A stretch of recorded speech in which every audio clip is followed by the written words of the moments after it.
Bueno, en primer lugar, muchísimas gracias a la DIR por invitarme a participar con vosotros en este interesante foro y, como siempre, encantado de colaborar con nuestra asociación hermana y seguimos estrechando lazos y haciendo cosas juntos, lo cual es muy bueno para todos. Voy a compartir mi presentación. La tenéis en pantalla, ¿no?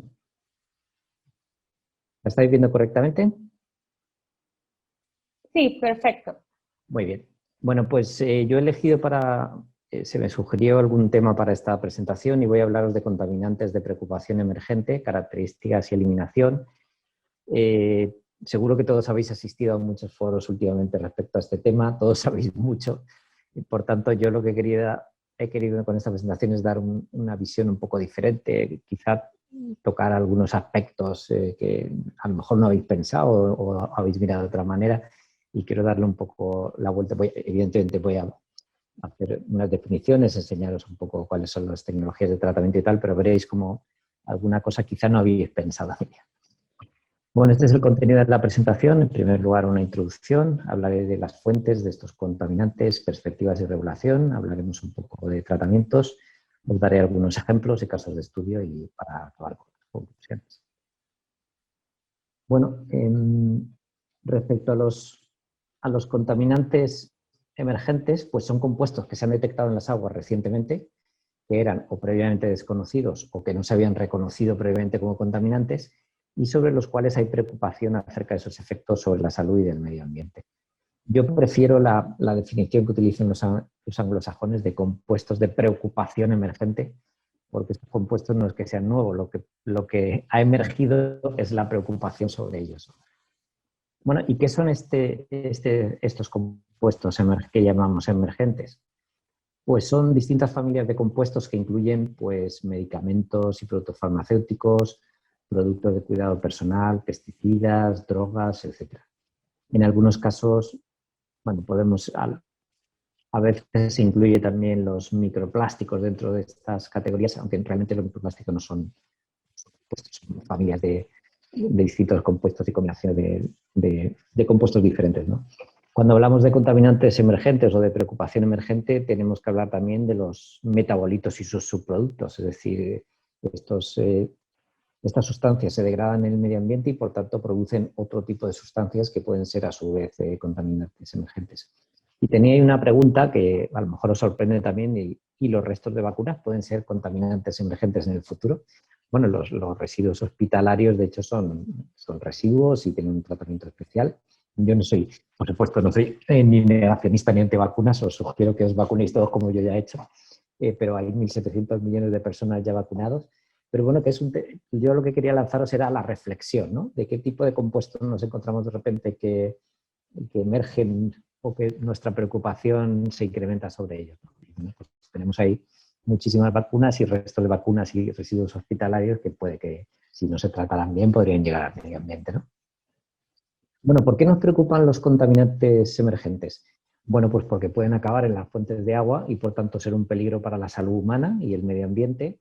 Algunos de ellos son cancerígenos, algunos de ellos son disruptores hormonales que provocan pues, efectos sobre las distintas especies animales no deseables, evidentemente.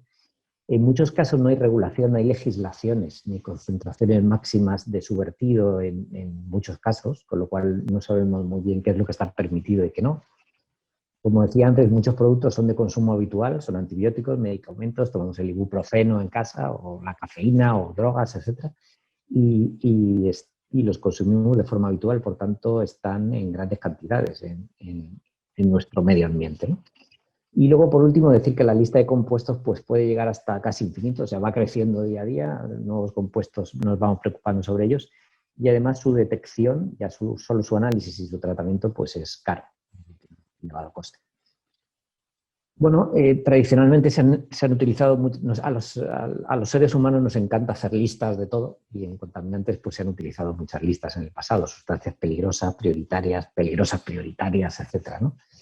Digamos que los contaminantes que más preocupan son los que son tóxicos, lógicamente, persistentes, es decir, que no se biodegradan fácilmente, sino que pueden durar muchos años en el medio ambiente y que además se bioacumulan, entran en las grasas humanas bueno, humanas o de animales o en los sedimentos marinos y se acumulan, por tanto, que si a eso sumamos poca biodegradabilidad, pues están en el medio ambiente durante muchísimos años y por tanto con efectos importantes, ¿no? Y aquí pues tenemos sustancias como los plaguicidas, también tenemos los hidrocarburos aromáticos, los metales pesados, los organocolorantes y algunos otros, ¿no?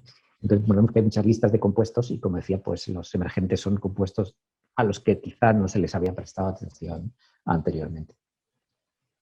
Bueno, ¿y cómo se extienden? ¿Cómo llegan al medio ambiente? Pues la mayor parte de estos compuestos se incorporan al medio ambiente en el agua, desde las aguas residuales, lixiviados de residuos sólidos urbanos, drenajes agrícolas, residuos y aplicación de lodos de depuradoras y estéricos. Lógicamente los medicamentos que tomamos pues acaban en las piletas y por tanto en las aguas residuales, por tanto es una forma, digamos, importante de su extensión, ¿no? El alcance a través de aguas residuales. También los tenemos, lógicamente, a través del aire y otros medios de difusión. Bueno, ¿cómo se analizan? Pues, lógicamente, primero hay que hacer una toma de muestras, que no es trivial, porque estamos hablando de unos compuestos en unas concentraciones muy pequeñas. Por tanto, primero tenemos que tener un cuidado exquisito en todos los materiales que utilizar en la toma de muestras respecto a su limpieza y sus garantías. Y luego, pues, probablemente tengamos que tomar mucho volumen de muestra para poder detectarlos. Hay una fase previa de concentración porque, como me he dicho, las concentraciones son muy bajas y pues se pueden hacer por extracciones en fase sólida o líquida. Y luego los análisis pues, son complejos por medio de cromatografía líquida o de gases que lleva en general acoplada una espectrometría de masas para determinar cada una de estas sustancias. Bueno, pensemos un poco de otra manera y hablemos de en qué concentraciones se encuentran estos compuestos en el agua o en el medio ambiente. Pues hablamos como mucho de partes por billón. De una parte por billón estamos hablando de una parte en 1.000 millones. Hablamos de millones, digamos, billones anglosajones, porque para nosotros un billón. Es decir, estamos hablando de microgramos litro o en algunos casos partes por trillón, es decir, nanogramos litro e incluso concentraciones mucho más bajas. Esto nos da dos cosas. Vemos, por tanto, lo difícil que es analizarlos. Muchas veces están incluso fuera de los límites de detección de los procedimientos analíticos habituales, salvo que concentremos muchísimo la muestra. Y, bueno, pues genera una gran dificultad su análisis, su toma, su captación y además son análisis relativamente caros. Y, bueno, yo quería también contaros una anécdota. Un investigador español, desgraciadamente no recuerdo su nombre, si anda por ahí un día que me recuerde que fue él, pero decía que encontrar contaminantes emergentes en escala era algo como la misma escala que buscar la gorra del capitán del Titanic dentro del mismo, ¿no? Para que se hagáis una idea de las magnitudes y volúmenes de los que estamos hablando. Es decir, son compuestos que nos preocupan, que están en concentraciones bajísimas, pero cuyos efectos no sabemos y que pueden ser a largo plazo. Yo ahora quería haceros cambiar un momento de perspectiva respecto a los contaminantes. Vamos a hablar brevemente de un pesticida, esto que está incluido en todas las listas de prioritarios, persistentes, tóxicos, etcétera. Encabeza todas las listas de productos dañinos para el medio ambiente, ¿no? Que es el DDT, que están presentes en todas las listas de compuestos contaminantes. Pues fijaros qué curiosa fue la historia del DDT. En 1874, O. Seidler sintetiza el DDT y no pasa más que de una curiosidad de laboratorio bueno, oye, sintetiza esta molécula, qué bien, ¿no? Y no llega hasta 1939, por Hermann Müller, trabajando para la multinacional Geigy, descubre sus propiedades insecticidas y en la Segunda Guerra Mundial, gracias a la fumigación masiva con DDT, pues se redujo de forma notable los fallecidos por enfermedades. No sé si lo sabíais, pero la Primera y la Segunda Guerra Mundial fueron las primeras guerras en toda la historia de la humanidad en las que hubo más muertos por heridas que por enfermedades, debido a la mejora en la medicina y a cosas como el DDT y la reducción de la malaria, etc. Bueno, en 1948 el señor Müller recibe su premio Nobel de Medicina por el descubrimiento de las propiedades del DDT. Y unos años más tarde, Rachel Carson publica un libro, Silent Spring, donde alerta de los riesgos ecológicos del DDT y otros contaminantes. O sea, ya se ve que es tóxico, persistente y acumulativo. Y en 1972, la Agencia de Medio Ambiente de Estados Unidos prohíbe el uso del DDT y ello desencadena desabastecimiento en muchos países y se incrementan los casos de malaria.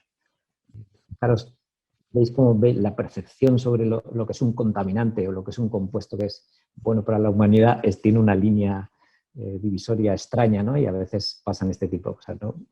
Y digo aquí, esto es una pequeña broma que hace aquí una hamburguesa, pues contaros otra anécdota que a principios de los años 70, dado el uso masivo que se había hecho en fumigación de personas con el DDT para eliminar enfermedades, encontré una publicación que decía que la carne de los norteamericanos no era apta para consumo humano, para la Food and Drug Administration. Bueno, respecto a la regulación, yo voy a hablaros de dónde provengo, lógicamente, que es Europa, y además en Europa pues estamos ahora muy activos en regulación. Veis que tenemos 2 regulaciones nuevas del año pasado, de 2020, lo cual es bastante impresionante. Tenemos un nuevo reglamento de requisitos mínimos para la reutilización del agua y tenemos una nueva directiva de calidad de agua destinada al consumo humano. O sea, ya tenemos en Europa la legislación nueva de agua potable y de reutilización, y ambas publicadas el año pasado. Y he querido saber qué dice respecto a estos contaminantes de preocupación emergentes estas legislaciones.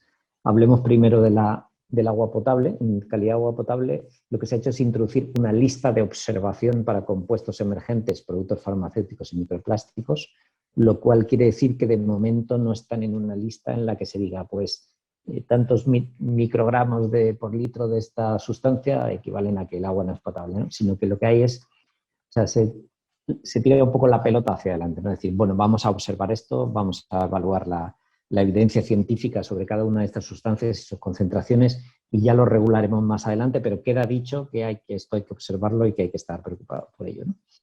Y en el caso de la reutilización pasa algo parecido. Lo trata como requisitos adicionales, es decir, se regula el uso agrícola, se dan una serie de parámetros que debe cumplir el agua reutilizada para poder utilizarse, pero se dice, consideramos unos requisitos adicionales, es decir, que una vez que evaluemos los riesgos, podríamos meter requisitos adicionales que se podrán requerir en particular a metales pesados, productos farmacéuticos, preocupación emergente como los microcontaminantes y microplásticos. Y veis también resistentes a los antimicrobianos, lo cual viene influenciado también por los antibióticos. Es decir, veis que la legislación europea de momento todavía no ha empezado a hacer unas listas de compuestos que haya que analizar para regular el agua potable en la reutilización, pero sí dice, ya está preocupada y ya está estableciendo las bases de evaluación de riesgos para que esto vaya ocurriendo en un futuro. Bueno, respecto a los tratamientos, pues tenemos tratamientos para la eliminación de cualquier tipo de compuesto, ¿no? Los más comunes son pues la biodegradación, es decir, tratarlos en la depuración de aguas residuales en los tratamientos biológicos, pues algunos son biodegradables y se eliminan. Hay otros que son un poco más persistentes y tardan más. Hay algunos otros procesos de biodegradación específicos como los hongos. Y como veis, los rendimientos pues, son muy variables dependiendo del tipo de compuesto, desde el 22 hasta el 94%. Estos son valores de un estudio de la EPA, los rendimientos que os doy.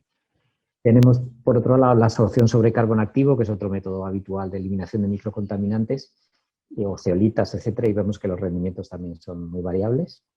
El más, digamos, tradicional método para eliminar microcontaminantes son los tratamientos de membranas, la ósmosis inversa o la nanofiltración. Y aquí los rendimientos sí son muy elevados, entre el 81 y el 100%. Y luego tenemos los procedimientos de oxidación, ozono, oxidación avanzada, etcétera, combinaciones de ozono con otras sustancias, con rendimientos para cada elemento pues, compuesto que son también variables entre el 38 y el 100%. Deciros que tenemos clasificado estos tratamientos entre destructivos y no destructivos. Quiero decir que las membranas o la absorción no son destructivos porque lo que hacemos es concentrar el contaminante. En el caso de las membranas tenemos un rechazo que habrá que gestionar y será un problema. Y en el caso de la absorción, pues una vez que desorbamos el carbono activo, tenemos el carbono activo contaminado. Es decir, los métodos realmente que eliminan estos compuestos al final son los destructivos porque rompen las moléculas y las convierten en moléculas más sencillas, ¿no? A pesar de lo que ya he comentado antes, de que estas operaciones podrían producir compuestos a lo mejor más tóxicos que los compuestos originales. Bueno, la realidad es que tenemos una batería de tratamientos disponibles para hacer esta eliminación de estos compuestos. Y bueno, quería mencionar algunos ejemplos. Bueno, España es el país que mayor reutiliza en Europa, con más de un 40 o 50% de toda la reutilización en Europa. Tenemos una gran experiencia, sobre todo en las regiones del arco mediterráneo y las islas, Canarias y Baleares, donde se puede producir entre todas esas regiones quizá el 90% de toda la reutilización en España y con zonas donde se reutiliza el 90% de las aguas.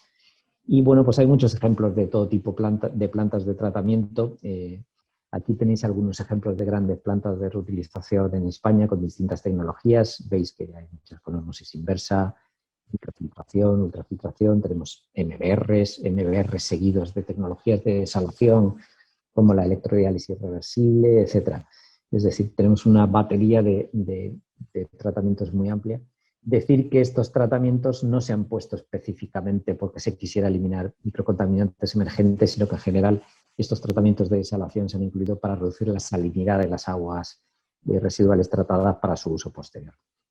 Y bueno, también tenemos otros tipos de tratamientos terciarios y de oxidación avanzada. Aquí tenéis dos plantas grandes en Madrid, la Gavi y Viveros, que tienen oxidación avanzada con ozono, peróxido de hidrógeno y ultravioleta, y estas sí han sido diseñadas específicamente para la contaminación de contaminantes emergentes. Y luego, bueno, tenemos otros tipos de tratamientos terciarios que, como veis, pues incluyen tratamientos, llamémosles, más convencionales.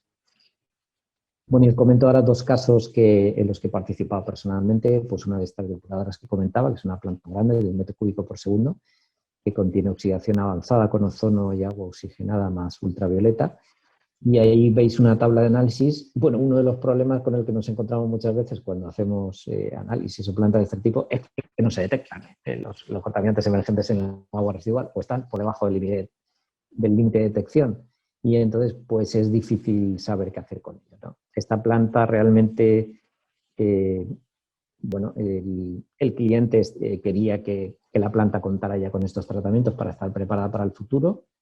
Ahora mismo el tratamiento de oxidación avanzada está parado porque no es necesario, pero en podrá ser necesario, ¿no? Y como decía, pues ha sido difícil evaluar su eficiencia, salvo algunos pilotajes con concentraciones conocidas de estos compuestos, porque ya de entrada en el agua residual no se detectaban este tipo de compuestos.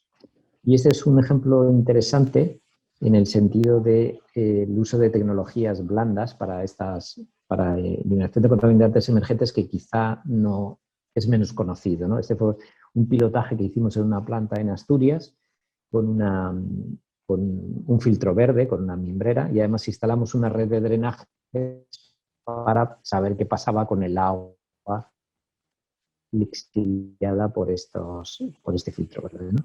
Y bueno, pues ahí veis algunos análisis del año 2016 la entrada al filtro verde, que era la salida del efluente secundario, y salida del filtro ET para una serie de compuestos de todo tipo, pues analgésicos, beta-bloqueantes, antipiréticos, antiinflamatorios, etcétera, que son compuestos muy diferentes. Entonces, bueno, como fue de esperar, hubo una muy fuerte eliminación de nitrógeno y fósforo en un filtro verde, como ya esto es conocido por todo el mundo, pero es menos conocido que hay una reducción de contaminantes emergentes en algunos compuestos, aunque también la entrada en algunos casos ya era muy baja y era difícil detectar, ¿no? Pero si, por ejemplo, os fijáis, cafeína, que baja de 27 hasta 0, estamos hablando de nanogramos, litros, de 27 hasta 0,13, o sea, un 99% de eliminación de cafeína. Supongo que las plantas estarían luego muy nerviosas, ¿no?, con toda esta cafeína que asimilaron. Pero podéis ver eso, que los rendimientos de eliminación de algunos de estos contaminantes emergentes han sido muy importantes, con lo cual pues se abre una vía de tecnologías, digamos, no intensivas, sino gran consumidoras de energía para la posible eliminación de estos contaminantes. Los mecanismos de eliminación son muy variables, desde absorción sobre el suelo, absorción por las plantas, etc. Sabéis que los filtros verdes actúan con una gran variedad de mecanismos. Bueno, ¿y podemos hacer algo más respecto a los contaminantes emergentes? Bueno, pues sí, intentar que estos contaminantes no lleguen al medio ambiente, intentar que un uso racional de los medicamentos, de los antibióticos, etcétera, ¿no? Como decía, la Comisión Europea está ahora súper legisladora en tema del agua, lo cual nos alegra mucho a los europeos. La semana pasada, el 12 del 5, semana pasada o a la anterior, la Comisión Europea aprobó el plan de acción hacia una contaminación cero del aire, el agua y el suelo, y la verdad es que tiene unos objetivos muy, muy ambiciosos para el año 2030, que no sé cómo vamos a cumplir, pero ahí están.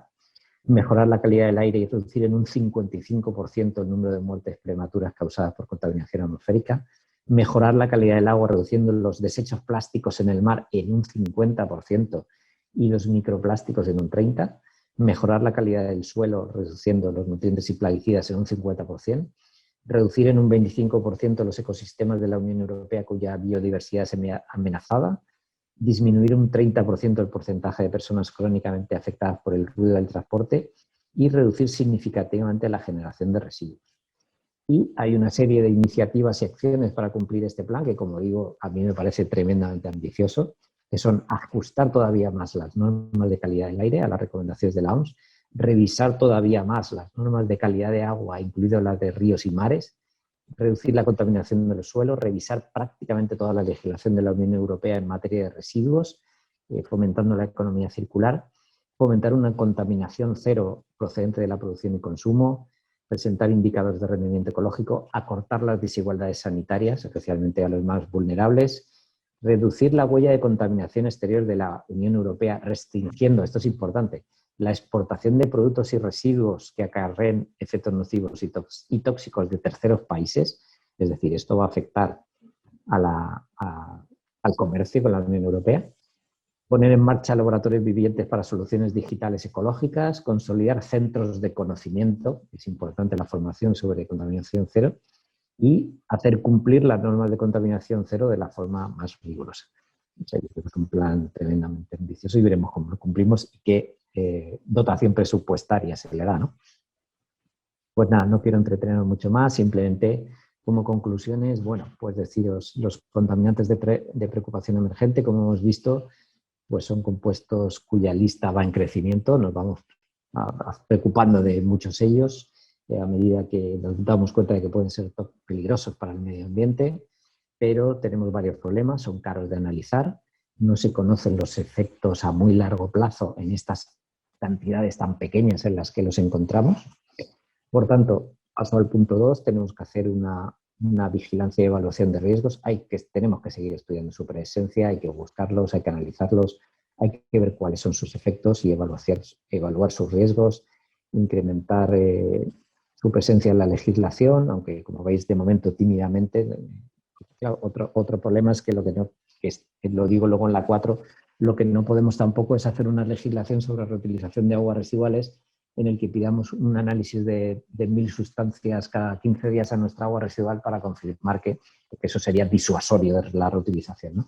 Hay que evaluar los riesgos y hay que hacer las cosas también con el menor de los sentidos, que es el sentido común, ¿no? Respecto a los tratamientos, los tenemos, podemos tratarlos, podemos eliminar estos compuestos. Son tratamientos avanzados, desgraciadamente son caros de implantar y de operar, pero están ahí y cuando sean necesarios, según la evaluación de riesgo, los tenemos a nuestra disposición. En algunas plantas incluso ya los tenemos, ya han sido implantados, o sea que esto tenemos ganado. Y como decía antes, lo más importante es reducir este tipo de compuestos en origen, optimizar el consumo de todo tipo de productos químicos que se utilicen de forma racional. Y, por supuesto, que eso no suponga castigar o desincentivar el reuso y la economía circular, que pensamos que es imprescindible, sobre todo para los países con problemas de sequía y que además se agravarán en el futuro con los efectos del cambio climático. Pues por mi parte, espero que os haya sido interesante esta visión un poco diferente del problema de los contaminantes de preocupación emergente y bueno, tenéis ahí mi correo si queréis contactarme. Como ha dicho Rayil, soy el presidente de AERIR, la Asociación Española de Desalación. Encantado de recibiros también en nuestra asociación y vamos a seguir colaborando con ALADIR en todo lo que podamos. Muchísimas gracias, señor Domingo. Voy con una pregunta. El señor Juan Carlos Pinilla, quien fue nuestro ponente hace un ratito, dice, ¿hay ejemplos de reutilización o separación de contaminantes emergentes concentrados con factibilidad económica? Una de las restricciones de la recuperación de los contaminantes es su alto costo de reprocesamiento. Bien, ya he comentado que los contaminantes emergentes son caros de tratar. Entonces, bueno, si utilizamos tecnologías de concentración como la osmosis inversa o el carbonativo y posteriormente utilizamos tratamientos destructivos como el ozono, pues podemos llegar a su eliminación. Como ya he comentado, en España ya habéis visto algunos ejemplos de plantas grandes que ya incluyen en su tratamiento oxidación avanzada. O sea que, lógicamente, tienen un coste, pero un coste que es asumible y que ya se está haciendo en algunos lugares. Habrá que evaluar los riesgos, habrá que ver qué concentraciones tenemos de estos contaminantes, cuál es el riesgo que suponen y cuál es el coste-beneficio de eliminarlos por este tipo de tecnologías. Pero las tecnologías las tenemos, son viables y, bueno, y probablemente en algunos casos sea incluso más viable este tipo de tratamientos que la desalación de agua de mar. O sea, sabéis que la reutilización entra en competencia con la desalación dependiendo de las distancias en las que esté el punto de entrega, etcétera, ¿no? Bueno, y son ambos recursos complementarios y habrá que ver en cada caso qué es lo que nos es más favorable, ¿no? Muchísimas gracias, señor Domingo. Tengo otra pregunta. ¿Cómo vislumbra el panorama para Latinoamérica en cuanto a la adaptación de estas tecnologías sobre tratamiento de contaminantes o remoción de contaminantes emergentes? ¿Cuál cree que es el siguiente paso que deberíamos de tener los países de Latinoamérica? Bueno, lo más importante siempre antes de lanzarse a planificar y hacer tratamientos es tener una regulación. Es decir, igual que ha hecho la Unión Europea, primero tener una regulación estricta sobre tratamiento de aguas residuales, qué esperamos en un tratamiento secundario y un agua residual que va a ser vertida al medio ambiente, y posteriormente tener una regulación importante sobre reutilización, o sea, qué calidad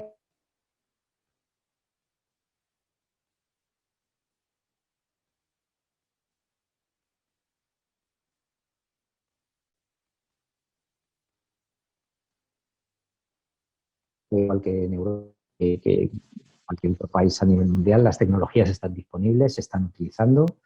Hay plantas de reutilización importantes en Latinoamérica, también de desalación.